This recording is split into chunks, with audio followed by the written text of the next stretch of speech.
Dr. Deidre Waterman.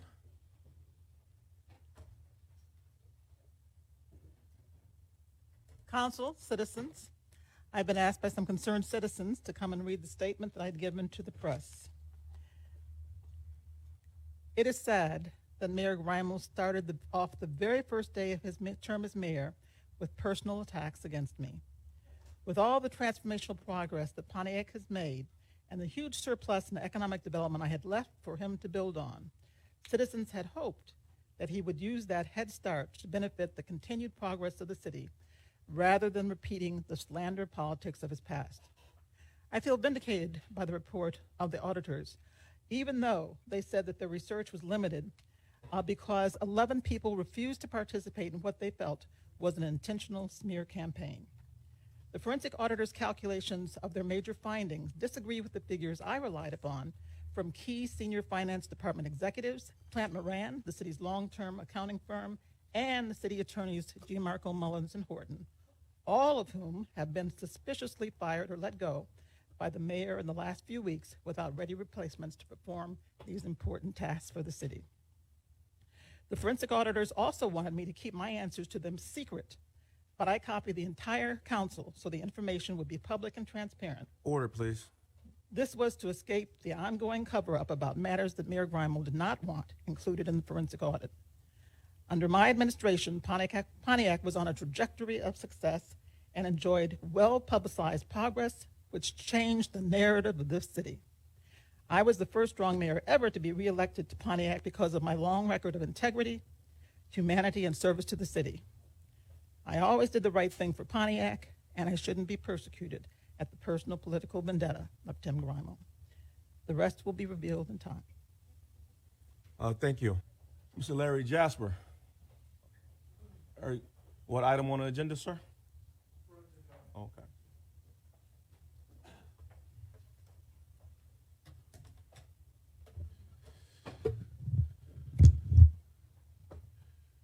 Go ahead. So I want to talk for the people here. I filed an RFP for a partnership with the city. The mayor at that time took no time with a 200-page business plan that the people would get an equity interest in, dividends, and jobs. $25 to $40 an hour, we'd be paying union labor people or contractors money here because of the wraparound insurance. With that said, she used a private entity, and she proposed things that were illegal, tried to use an illegal clause, and did that through attorney-client privilege that wasn't exposed to the city and kept everything private and did everything in her power to hide that information. Today, in public comments, I have documents blown up so everybody can see the truth. The forensic audit was limited, and it showed $1.6 million. I tell you, there's $7 to $25 million missing, and it's been fraudulently misappropriated and done in the process of hurting the public citizens. They're the taxpayer, they're the stakeholders, and they weren't given any consideration.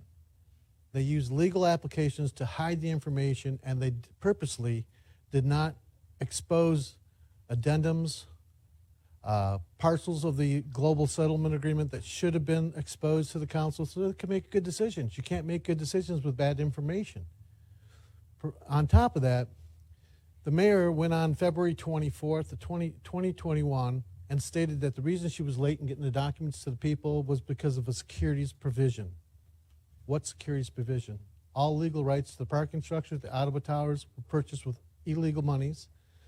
And I will show that the escrow deposits don't match up. I've color-coded those documents for the public comments because I only have 2 minutes.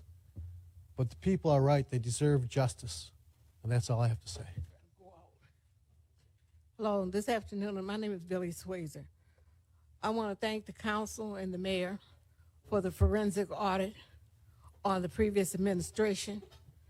And I wish that we could get a copy that does not have edits out or blackouts so that we know who these people are that did what they did.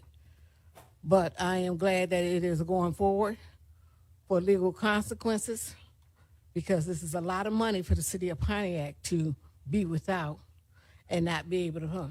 I don't know. I understand why the mayor got up here and act like she ain't do nothing because the rest of us that live in the city and work around City Hall and visit around City Hall and know city departments know there were some problems going on. And it was hard hearing how much money was being spent on legal services and flat out just cheating. But hey, we'll move forward with that.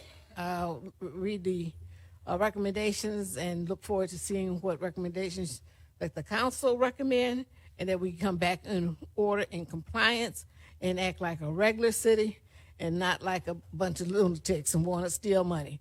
Thank you. Thank you.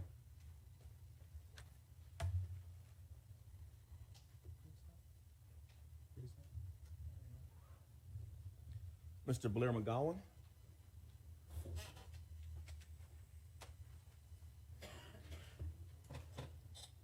Blair McGowan, 34 State Street, Pontiac. One of the former mayors in about 2016 snarled at me and said it would be a decade before you folks could mismanage the city again. Well, we sure proved him wrong. I'm referring to the audit.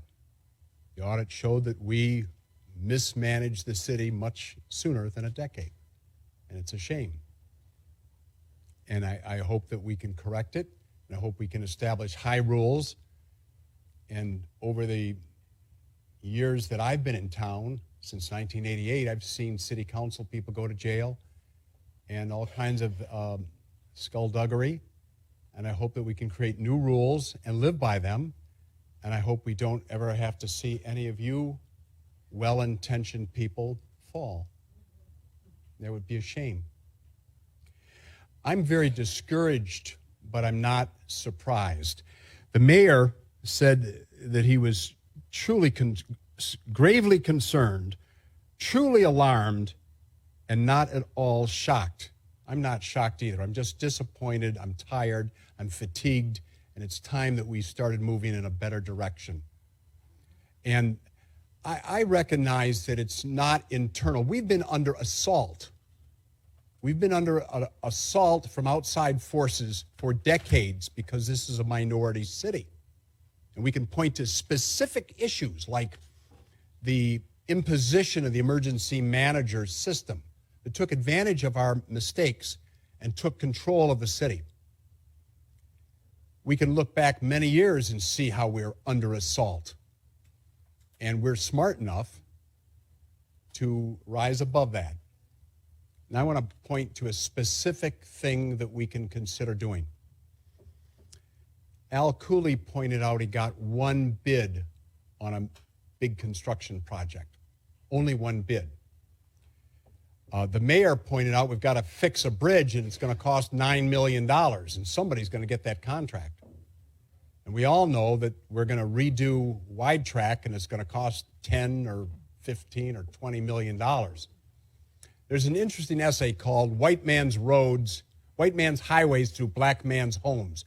It wiped out the corner. It wiped out Paradise Valley down at 375 in Detroit. And what we can do today is try to give jobs to minority contractors, develop them, put them in place so they can get work, and try to build our city, build our community, and correct the mistakes of the past without doing unfair and unlawful bidding. Thank you. Thank you, sir.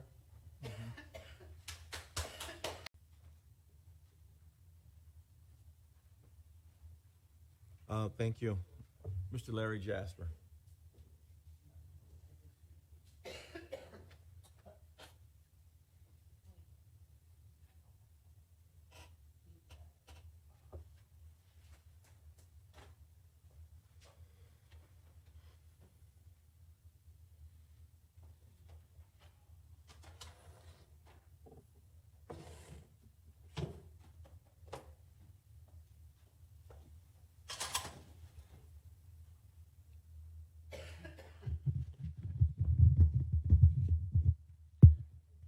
Thank you, guys.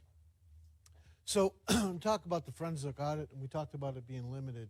And a lot of people here didn't seem to understand the documents I sent them, and they don't understand what this is. This is a closing statement for the GSA, and that would reference 511 Woodward Avenue. What I've done is color-coded these so you can see that the matching numbers.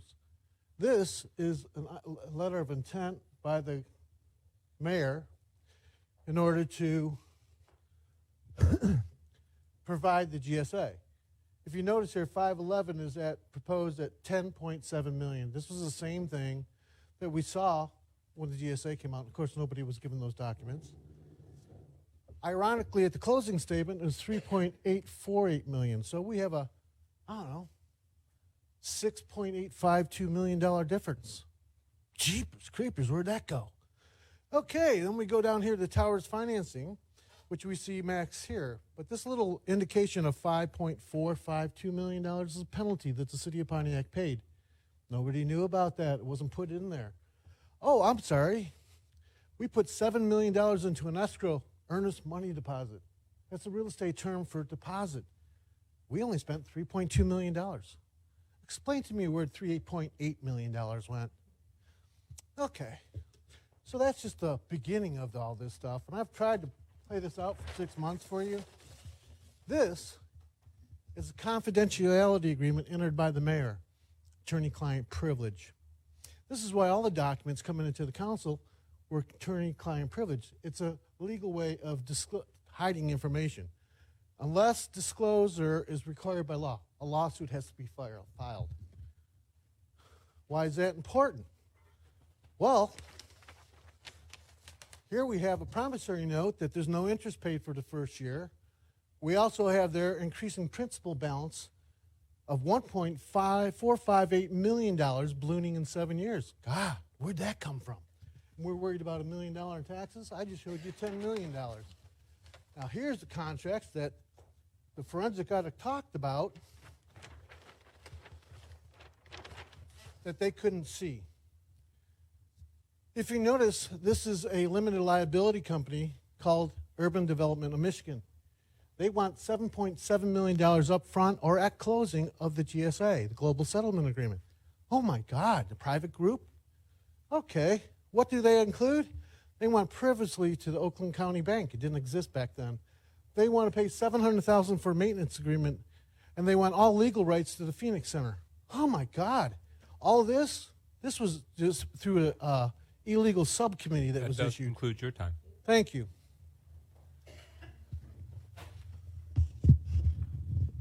President McGinnis,